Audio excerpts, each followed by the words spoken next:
મનમાં કહેતી, હે ભોળાનાથ, મને મોટા ધનની દિવ્ય જરૂર નથી, માત્ર તારા ચરણોમાં ભક્તિ મળે.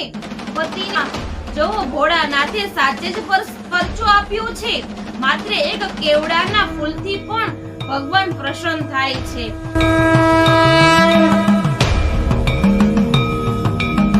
બોલ રામચંદ્ર ભગવાનની જય. કૃષ્ણ કનૈયા લાલ કી જય. સત્ય સનાતન ધર્મની જય. હનુમાનજી મહારાજની જય. તો ચાલો આજે છે કેવડા ત્રીજ, એટલે આપણે કેવડા ત્રીજની વાર્તા કરવાની છે કે ભોળાનાથે આપ્યો પરચો. ચાલો તો આપણે હવે વાર્તા ચાલુ કરશું.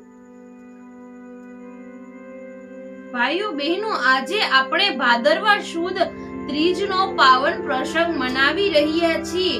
આ ત્રીજને કેવડા ત્રીજ પણ કહેવામાં આવે છે, કારણ કે આ દિવસે ભગવાન શિવજીને કેવડાના ફૂલથી પૂજવાનો વિશેષ મહિમા છે. એક સમયે એક ગામમાં એક સદૃણી ધર્મ પ્રેમી સ્ત્રી પોતાના પતિ સાથે રહેતી હતી. તેઓ બહુ ગરીબ હતા, પરંતુ ગરીબ હોવા છતાં સ્ત્રીનું હૃદય ખૂબ જ ભક્તિથી ભરેલું હતું. આ સ્ત્રી દર ત્રીજના દિવસે ઉપવાસ કરતી, દીવો કરતી અને ભગવાન શિવની આરાધના કરતી. તે હંમેશા મનમાં કહેતી, હે ભોળાનાથ, મને મોટા ધનની દિવ્ય જરૂર નથી, માત્ર તારા ચરણોમાં ભક્તિ મળે, પતિને દીર્ઘાયુ મળે અને મારા ઘરમાં સુખ શાંતિ રહે, એટલું જ મને પૂરતું છે. એક વખત ભાદરવા સુદ ત્રીજનો દિવસ આવ્યો. સ્ત્રી સવારે વહેલી જાગી, ઘરને સ્વચ્છ કર્યું, કલશ સ્થાપ્યો અને શિવલિંગની પૂજાની તૈયારી શરૂ કરી. પરંતુ તે ચિંતા થવા લાગી, આજે હું શિવજીને ક્યાં ફૂલ ચડાવું? મારા ઘરમાં તો કંઈ જ નથી.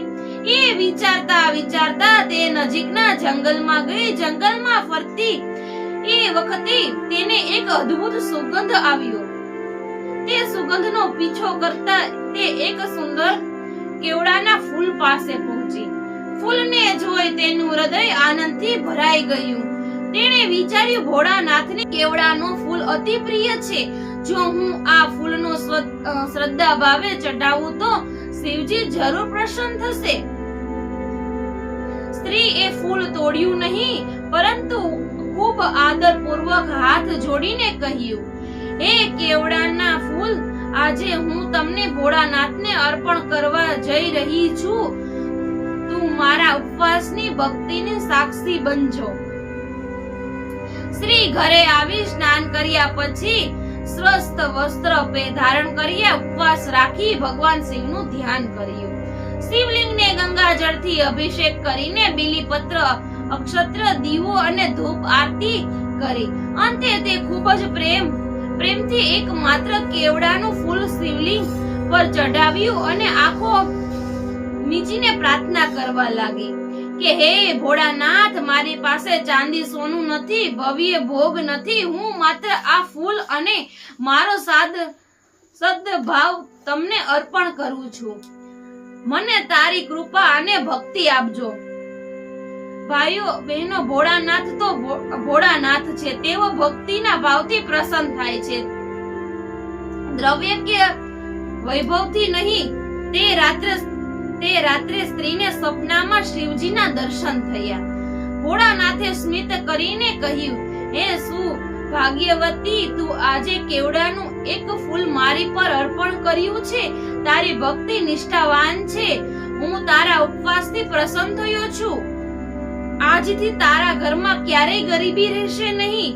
તારા પતિને દીર્ઘાયુ મળશે અને તારા ઘરનું જીવન સુખ શાંતિથી ભરાઈ જશે. એમ કહીને ભોળાનાથો અંતર ધ્યાન થઈ ગયા. સવાર થઈ ત્યારે સ્ત્રી આનંદથી જાગી. તેને લાગ્યું કે કદાચ આ સ્વપ્ન હશે, પણ જ્યારે તે ઘરની બહાર ગઈ ત્યાં અજોડ ચમત્કાર થયો. તેના આંગણે ગાય આવી. ઘરમાં અન્નધનનો વરસાદ થવા લાગ્યો. પાડોશી તો અચંબિત થઈ ગયું. એ દિવસે આખું ગામ કહી ઉઠ્યું, જો ભોળાનાથે સાચે જ પરચો આપ્યો છે. માત્ર દિવસે એક કેવડાના ફૂલથી પણ ભગવાન પ્રસન્ન થાય છે. ત્યાંથી આ તીજનો દિવસ કેવડા ત્રીજ તરીકે પ્રસિદ્ધ થયો છે. આ દિવસે ઉપવાસ કરીને કેવડાનું ફૂલ શિવજીને અર્પણ કરવાથી દાંપત્ય જીવન સુખમય બને છે, સંતાનનો આયુષ્ય વૃદ્ધિ થાય છે, ઘરમાં ગરીબી દૂર થાય છે અને જીવનમાં શાંતિ અને સમૃદ્ધિ આવે છે. એટલે ભાઈઓ તથા બહેનો, આપણે પણ આજે શ્રદ્ધા ભાવે ઉપવાસ કરીને ભોળાનાથને કેવડાનું ફૂલ ચડાવવું જોઈએ. એમ કરીને શિવજી ચોક્કસ પ્રસન્ન થાય છે અને આપણને સુખ શાંતિનો પરચો આપે છે. બોલો ભોળાનાથની જય. જો અમારો વિડીયો તમને પસંદ આવ્યો હોય તો લાઈક, શેર, સબસ્ક્રાઇબ કરવાનું ના ભૂલતા.